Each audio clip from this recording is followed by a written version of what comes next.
은혜로운 찬양 하나님께서 기뻐 받으실 줄로 믿습니다. 할렐루야. 오늘도 주일을 맞아 주님의 전에 나온 우리 더사랑교회 모든 성도들 그리고 성도들 가정 가운데 하나님이 주시는 복과 은혜가 넘쳐나기를 주님의 이름으로 축복합니다. 여러분, 다음 주일이면 이제 대림절이 시작됩니다. 교회력으로 본다면 오늘이 2024년의 마지막 주일이 되고요, 다음 주일부터는 새로운 교회력이 시작되는 주간입니다. 우리가 오늘 예배를 통해서 또 말씀을 통해서 우리의 삶의 자리를 돌아보면서 하나님 앞에 귀한 믿음으로 살아가기로 결단하는 은혜의 말씀이 될 수 있기를 바랍니다. 어떤 마을에 한 여인이 있었습니다. 그녀는 옛날부터 마을에서 정평이 나 있는 유력한 가문 출신이었습니다. 조상으로부터 물려받은 재산도 있고 사회적인 지위도 있는 그런 집안이었고 가문이었습니다. 또한 그녀의 가족들은 모두가 다 함께 그 마을에서 처음 설립된 교회를 출석하는 독실한 기독교인 집안이었습니다. 그녀와 그녀의 남편은 두 아들을 두었습니다. 그 남편은 마음속에 생각하기를 지금보다 조금 더 나은 곳으로 가게 된다면 우리 가정이 더 행복해질 수 있지 않을까, 더 풍요로워질 수 있지 않을까, 더 우리가 잘 살 수 있지 않을까라는 그런 마음을 가지고 다른 마을로 이주하기로 결심했고, 그곳에서 더 행복한 삶이 시작될 것이라고 생각했습니다. 그러나 그는 이주한 그곳에서 갑자기 심장마비로 48살의 젊은 나이로 죽게 됩니다. 그가 전 재산을 투자했던 벤처 사업마저 파산하는 바람에 그의 가족들은 무일푼이 된 채 남겨지게 되었습니다. 두 아들은 다니던 고등학교를 중퇴할 수밖에 없었고 직장을 다녀야 했습니다. 빠듯한 삶을 꾸려나가기 위해서 부업으로 공장에서 야근 근무까지 했습니다.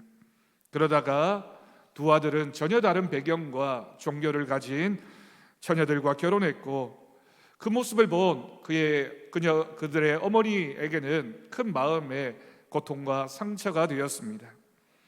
어느 날 밤 두 형제가 늦은 새벽 2시쯤 귀가하던 중에 운전하던 형이 조는 바람에 도로를 벗어나는 사고가 발생했고 두 아들 모두 그 자리에서 죽게 됩니다. 과거에 모든 걸 다 가졌다라고 생각했던 여인에게는 이제 정말 아무것도 남지 않게 된 것입니다. 그녀는 내가 믿고 있는 하나님이 왜 나에게 이렇게 적대적일까?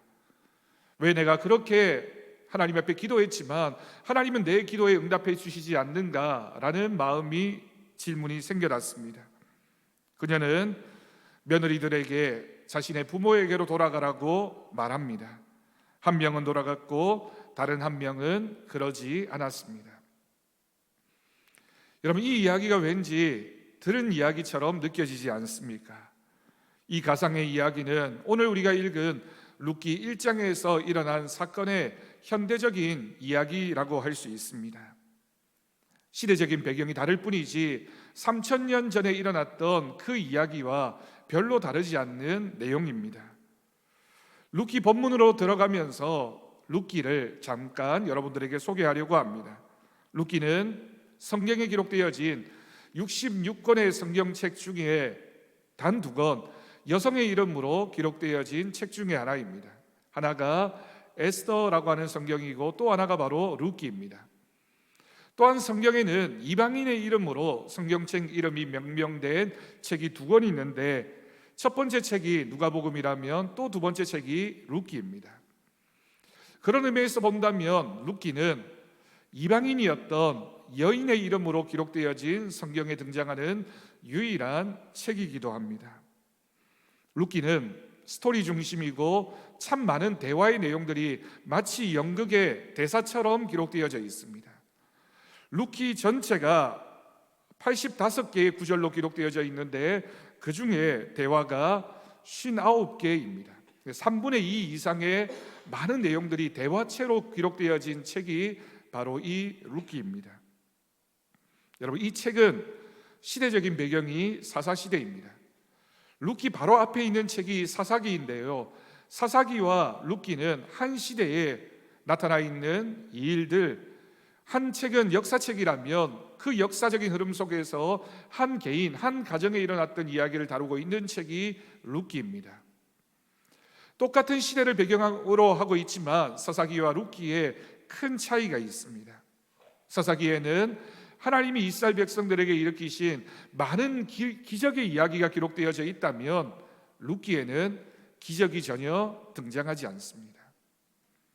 이 말씀은 룻기에 나와 있는 하나님은 기적을 통해서가 아니라 하나님의 역사하심을 다른 방법으로 계시하고 있다라고 하는 내용이 됩니다.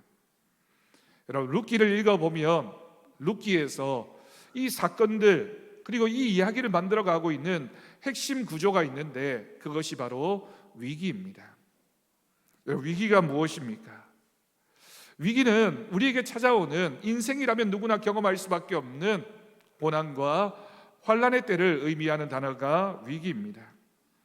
이런 위기라고 하는 것, 그 위기 앞에서 인간은 누구나 선택을 하게 되는데 그 선택을 하는 데에는 기준이 있고요. 그 기준이 바로 가치관입니다. 가치관을 다른 말로 우선순위라고도 표현할 수 있을 겁니다. 인생이 위기의 연속이라면 그 위기 앞에서 인간은 누구나 결정을 하게 되는데, 선택을 하게 되는데 그 선택과 결정의 기준이 되어지는 게 내가 가지고 있는 가치관이라고 설명할 수 있습니다. 여러분, 오늘 본문 룻기를 시작하면서 룻기의 제일 첫 구절이 서사들이 치리하던 때라고 하는 구절로 시작되고 있습니다. 룻기에 바로 앞 성경이 사사기인데요, 여러분, 사사기의 가장 큰 중요한 주제가 무엇인지 아십니까? 사사기는 하나님의 언약의 백성이었던 이스라엘이 애굽을 탈출해서 40년 광야 생활을 마치고 가나안 땅에 들어간 이후에 많은 이방 민족들과 전쟁을 치르고 그 이후에 정착하게 되었을 때 그 땅에서 일어났던 일들을 기록하고 있는 책이 바로 사사기입니다. 사사기를 표현하고 있는 반복되어지는 한 구절이 있는데 그 구절이 바로 사사기 21장 25절 말씀입니다. 우리가 사사기 1장 1절에서 5절까지 오늘 본문으로 읽었는데 바로 앞 구절이 바로 21장 25절 말씀입니다. 이렇게 기록하고 있습니다. 그때 이스라엘에 왕이 없으므로 사람이 각기 자기의 소견에 옳은 대로 행하였다라고 하는 말씀입니다. 사사시대는 그 시대에 왕이 없었기 때문에 이스라엘 백성들이 각자 생각하는 대로, 각자의 가치관대로 각자가 생각하는 기준을 삼고 살았던 시대라고 하는 표현이 됩니다. 여러분, 생각해보면 사사시대는 사사시대이기 때문에 왕이 없었던 것이 분명합니다. 하지만 여러분, 정말 왕이 없었을까요? 이스라엘 백성들은 출애굽한 그 순간부터 하나님을 왕으로 삼고 살아야 하는 하나님의 백성들이었습니다. 사사시대에 그들의 왕이 없었던 것이 아니라 그들이 하나님을 왕으로 인정하지 않았던 시대였기 때문에 하나님이 왕의 자리에 있지 않으시자 그들은 자기의 마음, 자기의 생각, 자기의 가치가 자신들의 왕이 되어서 그 시대를 살아갔다라고 하는 이야기가 됩니다. 그런 사사시대였습니다. 그런데 그런 사사시대에 일어났던 많은 인물들, 많은 사람들 가운데 이 룻기에 등장하는 이 룻이라는 여인을 통해서 그런 시대임에도 불구하고 하나님을 바라보며 하나님을 왕으로 삼고 살았던 한 여인이, 한 사람이 어떻게 그 믿음을 세워갔는지를 우리에게 들려줍니다. 오늘날이 사사시대와 같은 시대라면 우리도 이 룻기를 함께 묵상하면서 우리는 이 시대 가운데 어떻게 위기를 겪게 되고 그 위기를 어떤 기준을 삼고 이겨나가야 하는지 말씀을 통해 듣고 결단하는 시간이 될 수 있기를 바랍니다. 오늘 1장을 시작하면서 등장인물이 있습니다. 그 두 사람은 바로 엘리멜렉과 나오미라고 하는 부부입니다. 그런데 이 두 사람의 이름이 의미하는 바가 굉장히 큽니다.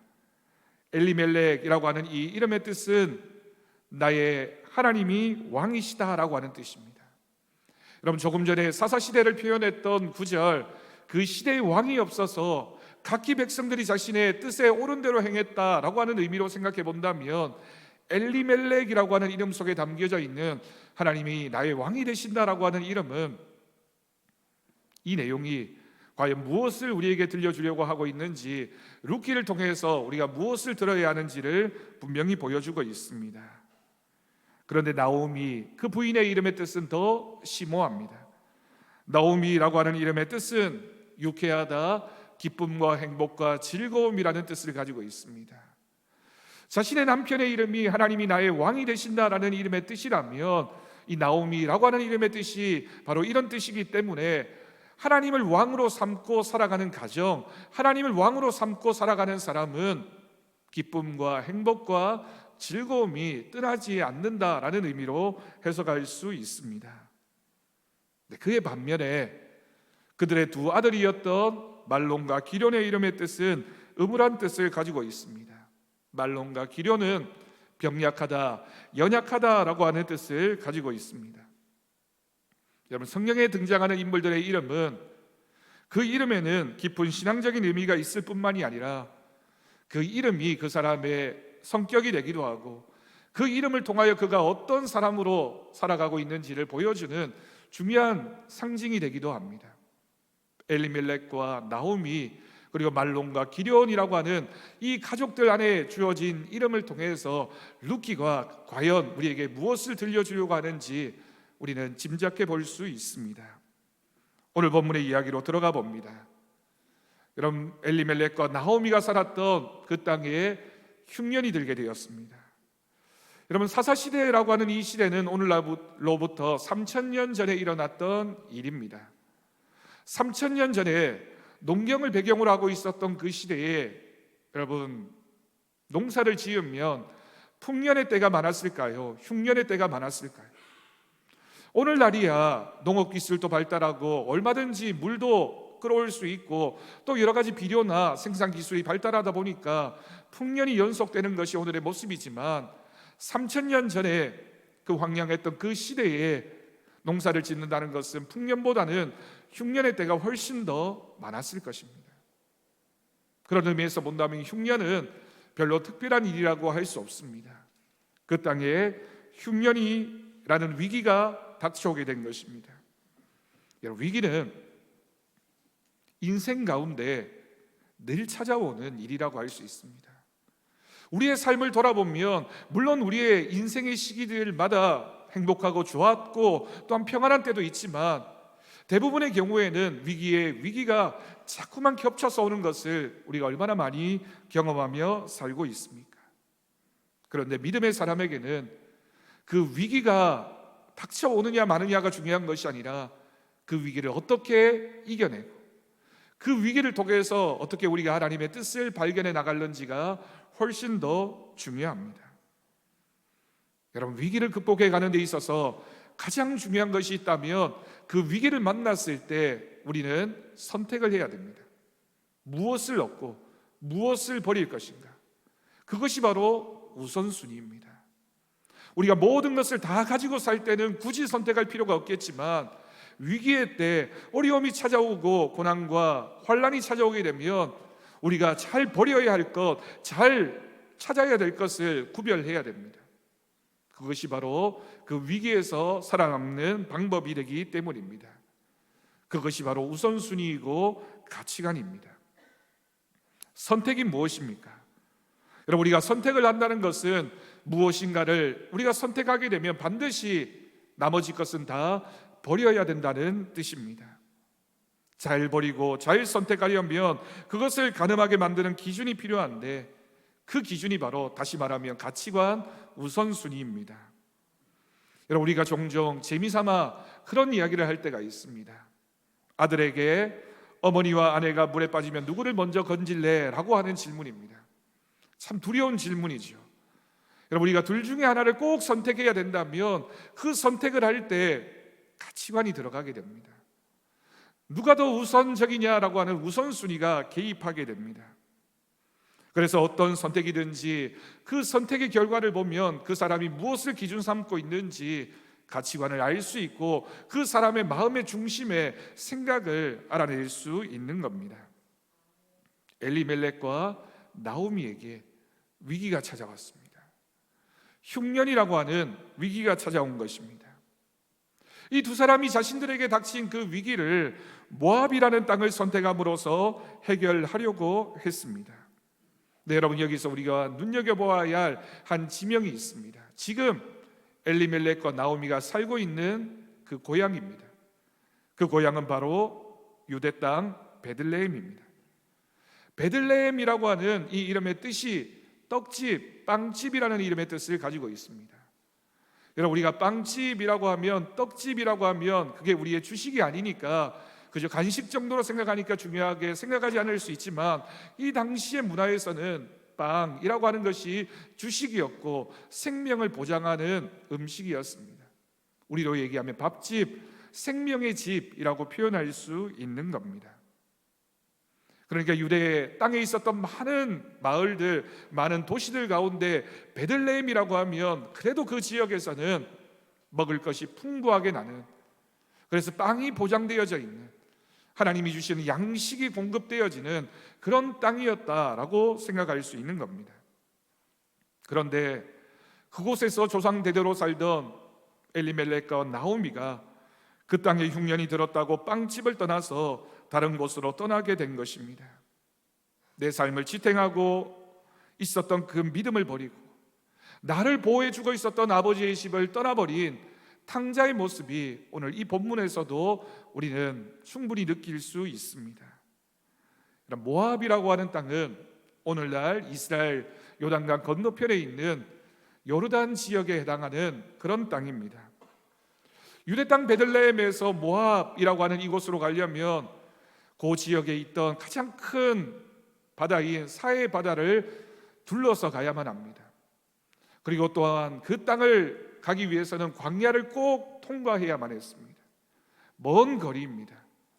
오늘날에도 베들레헴에서 모압이라고 하는 지역으로 가는 것이 위험하고 험난한 길인데 3000년 전에 엘리멜렉과 나오미가 걸어가야만 했던 그 길은 굉장히 도전이었고 그들에게는 큰 위험을 주는 길이었을 겁니다. 하지만 그들은 그런 선택을 했습니다.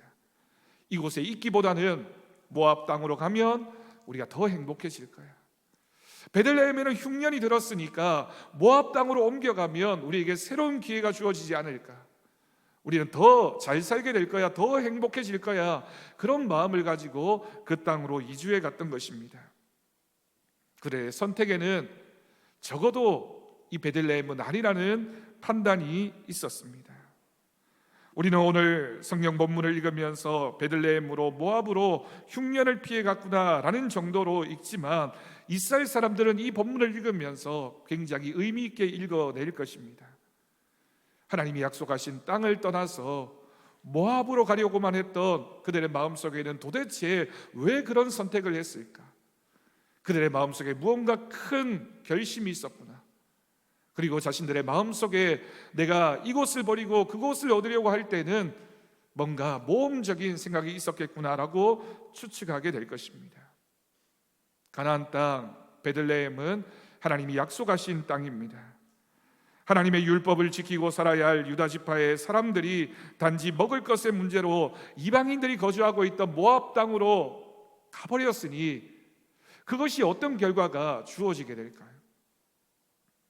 오늘 본문의 뒷부분에 있는 룻기 1장 21절을 보면 나오미가 그 결과로 이렇게 고백하게 됩니다. 내가 풍족하게 나갔다가 내가 빈손으로 돌아오게 되었다라고 고백합니다. 여러분, 이 말씀은 내가 모압 땅으로 갔다가 남편과 두 아들을 잃었노라라고 하는 고백으로 이해할 수도 있겠지만 또 한편으로는 베들레헴으로 갈 때 그들이 풍족한 상태에서 갔고 뭔가 큰 재산을 가지고 그곳에 가서 우리가 더 잘 살 것이라는 욕심으로 갔음을 암시하고 있는 표현이기도 합니다. 여러분, 이 가정이 이런 선택을 했는데 그 선택의 결과가 무엇이었습니까? 모압 땅에는 당시 그모스라고 하는 우상을 숭배하던 땅이었습니다. 그 땅으로 옮겨갔던 이 가정 가운데 큰 환란이 찾아오게 됩니다. 먼저 남편이 죽습니다. 두 아들도 그곳에서 율법에서는 금지되어진 이방 여인과 결혼했으며 얼마 지나지 않아서 두 아들도 죽게 됩니다. 베들레헴을 떠나 모압으로 들어간 이후에 이 모든 일이 일어나는데 10년이라는 시간이 걸리게 되는데 10년 동안 4명 중에 3명의 가족이 죽게 되는, 그리고 모든 것을 다 잃어버리게 되는 참담한 현실이 이 여인에게 찾아오게 된 것입니다. 한마디로 모든 것을 다 잃어버렸습니다. 주의 깊게 생각해 보아야 할 것은 베들레헴을 떠난 이유가 위기를 피하기 위해서였는데, 그럼에도 불구하고 위기를 피해서 간 그 땅에서 더 큰 위기와 더 큰 절망을 만나게 되는 일이 이들의 가정 가운데 일어났던 것입니다. 결국 한 번의 잘못된 선택이 어떤 참담한 결과를 가져왔는지를 우리는 볼 수 있습니다. 오늘 말씀에서 우리는 깊은 하나님의 은혜의 말씀을 듣게 됩니다. 우리도 우리의 삶의 상황에서 위기를 겪을 때가 있습니다. 그런 위기가 없으면 얼마나 좋겠습니까마는 인생이 그렇지 않습니다. 그렇다면 그런 위기 속에서 우리가 어떤 선택을 해야 하는지가 더 중요합니다. 우리가 위기 속에서 위기를 경험하며 살 수밖에 없다면 그 위기 속에서 바른 선택을 해야 되는데, 그 선택에는 우리의 가치관, 우리의 우선순위가 개입하게 된다라고 하는 것이죠. 특히 어렵고 중요한 결정일수록 우리가 무엇을 더 중요하게 생각할 것인가, 무엇에 더 가치를 두고 이 문제를 바라볼 것인가 하는 것이 믿음에 있어서 핵심이라고 할 수 있습니다. 오늘 말씀에서 엘리멜렉과 나오미가 정한 우선순위는 당시 시대의 많은 사람들과 동일하게 지금 당장 눈에 보이는 방법, 지금 당장 위기를 벗어날 수 있는 방법, 지금 당장 우리 가정이 더 많이 얻기 위해서, 누리기 위해서 어디로 가야 하고 무엇을 선택해야 하는지 세상 사람들과 똑같은 선택을 했던 것입니다. 그 기준은, 그들의 가치관은 세상 사람들과 별로 다르지 않았습니다. 근데 문제는 여러분, 이런 기준은, 이렇게 생각했던 기준은 항상 변할 수밖에 없습니다. 지금은 이것이 좋은 것 같고 지금은 이것이 간단한 것 같지만 세상의 가치에 두는 기준은 항상 변할 수밖에 없기 때문에 지금은 좋아 보이지만 그것이 언젠가는 좋지 않을 때가 찾아오게 됩니다. 지금은 순탄한 것 같고 지금은 성공하는 것 같지만 언젠가는 그것에 실패하는 그 순간이 우리에게 찾아올 수밖에 없습니다. 무엇이 옳은 기준일까요? 무엇이 좋은 기준일까요? 여러분, 아마 어렸을 때 운동장에서 반려구나 피구 등을 하게 되면 줄을 그어 보신 적이 있으실 겁니다. 지금과는 달라서 예전에 운동장에서 줄을 긋노라면 주전자에다가 물을 가득 담아서 줄을 긋게 됩니다. 한참 그어 가다 보면 나는 똑바로 긋는다고 생각했는데 삐뚤삐뚤 자꾸만 한쪽으로 치우치거나 S자를 그리면서 줄을 긋는 모습을 보고는 웃어본 경험이 많으실 겁니다. 그런데 여러분, 그때 그래도 줄을 반듯하게 그을 수 있는 방법이 있습니다. 운동장 맞은편에 있는 움직이지 않는 나무나 건물에 내 시선을 고정하고 그래도 그곳을 향해서 줄을 긋다 보면 그래도 그 이전보다는 훨씬 더 반듯하게 줄을 그을 수 있게 됩니다.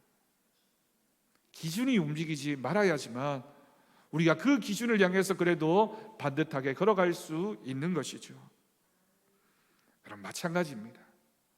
우리가 우리의 인생에서 실패하지 않으려면, 우리가 우리의 신앙의 삶을 살면서 만나게 되는 여러 가지 일들 가운데 정말 변하지 않는 것, 시대가 변하고 세월이 변해도 결코 바뀌지 않는 그것의 기준을 삼고 살아가야지만 우리의 인생이 하나님이 원하시는 그 목적지를 향해서 분명히 걸어갈 수 있음을 믿습니다.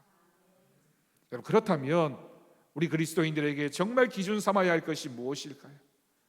우리의 기준이 무엇이 되어야 하겠습니까? 오늘은 두 가지를 생각해 보려고 합니다. 첫 번째, 그 기준은 하나님의 말씀입니다.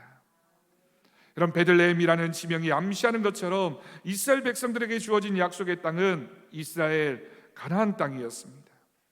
아브라함이 그 땅에 처음 들어왔을 때, 이삭이 그 땅에서 거주할 때 그랬던 것처럼 잠시 어려움이 있다고 그 땅을 벗어나게 되면 어김없이 더 큰 어려움이 찾아오게 되었습니다.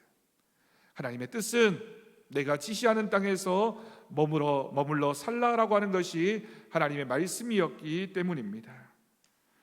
여러분, 그렇다면 가나안 땅이 정말 좋은 땅이었을까요? 성경은 가나안 땅을 젖과 꿀이 흐르는 땅이라고 표현하고 있지만 메소포타미아 지역이나 애굽 땅에 비해서 가나안 땅은 결코 비옥하고 좋은 땅은 아니었습니다. 가나안 땅이 좋은 땅이 될 수 있었던 것은 그곳이 하나님이 약속하신 땅이었기 때문입니다.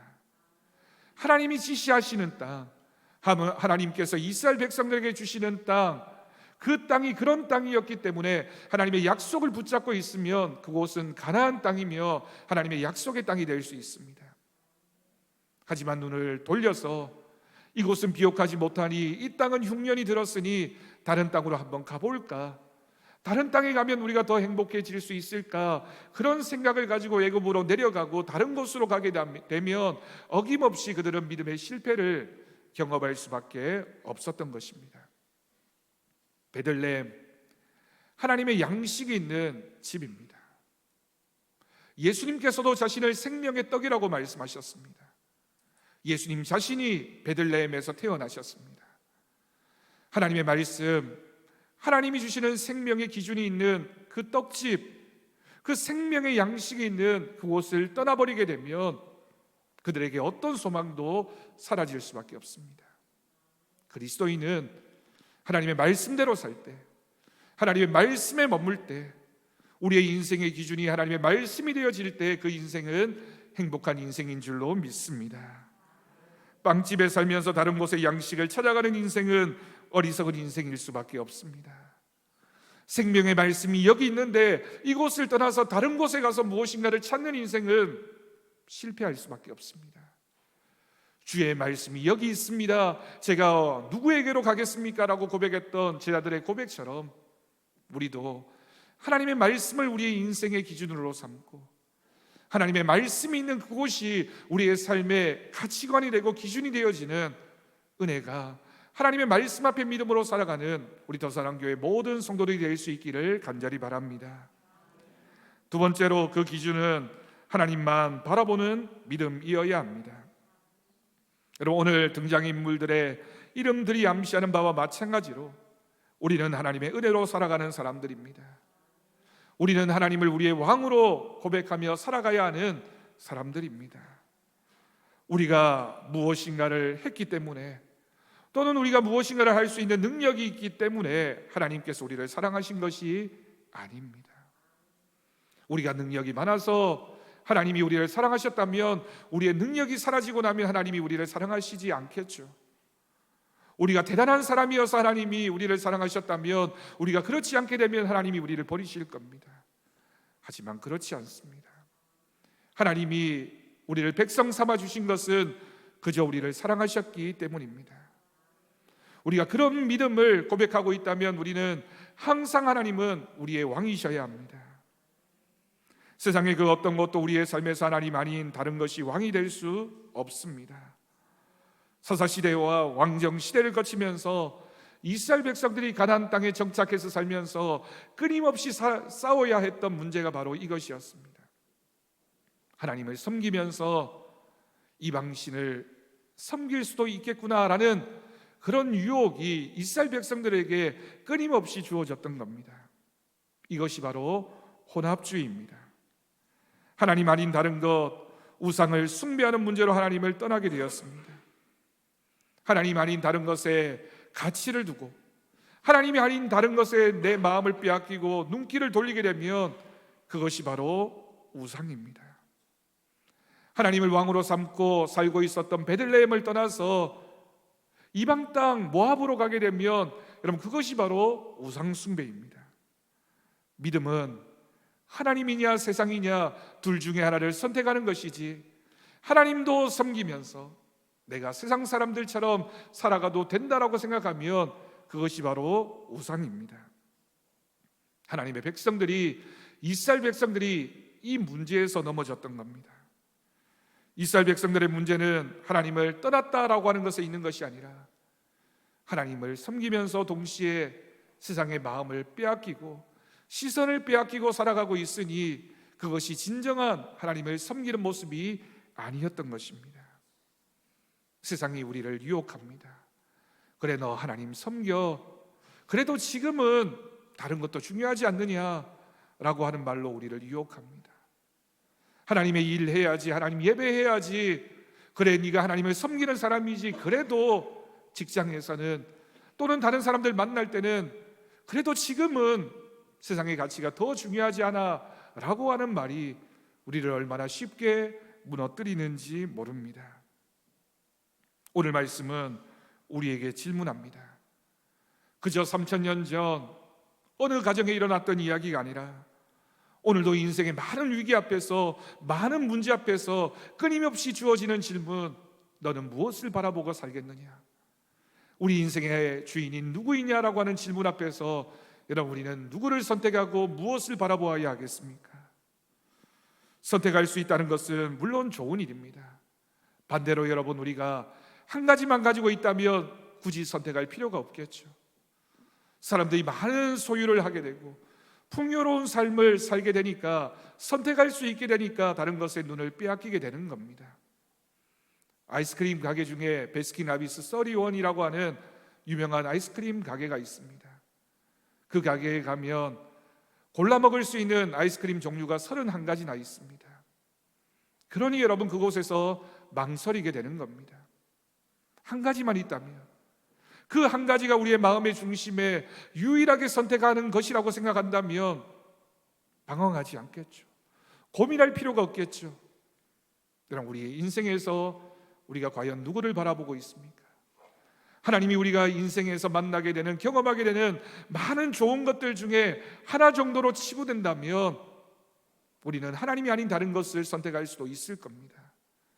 그러나 우리의 믿음의 중심에 하나님밖에는 없어, 하나님 아닌 다른 것은 나에게 만족을 주지 못해라고 하는 믿음의 고백이 분명하게 고백되고 있다면, 다른 좋은 것이 100가지가 넘는다 하더라도 1000가지, 10,000가지가 있다 할지라도 우리는 하나님만 바라보며 하나님만 예배하는 인생으로 살아가게 될 것입니다. 여러분, 오늘 우리는 믿음의 결단을 해야 합니다. 우리의 삶은 아침 안개와 같습니다. 오늘 피었다 지는 들꽃과 같습니다. 변하지 않는 하나님의 말씀, 하나님을 향한 우리의 믿음을 붙잡고 우리의 삶에 하나님만이 우선순위가 되는 우리의 인생이 되기를 간절히 바랍니다. 히브리서 11장 6절 말씀 우리 다 같이 읽고 오늘 말씀에 교훈을 얻겠습니다. 히브리서 11장 6절 말씀입니다.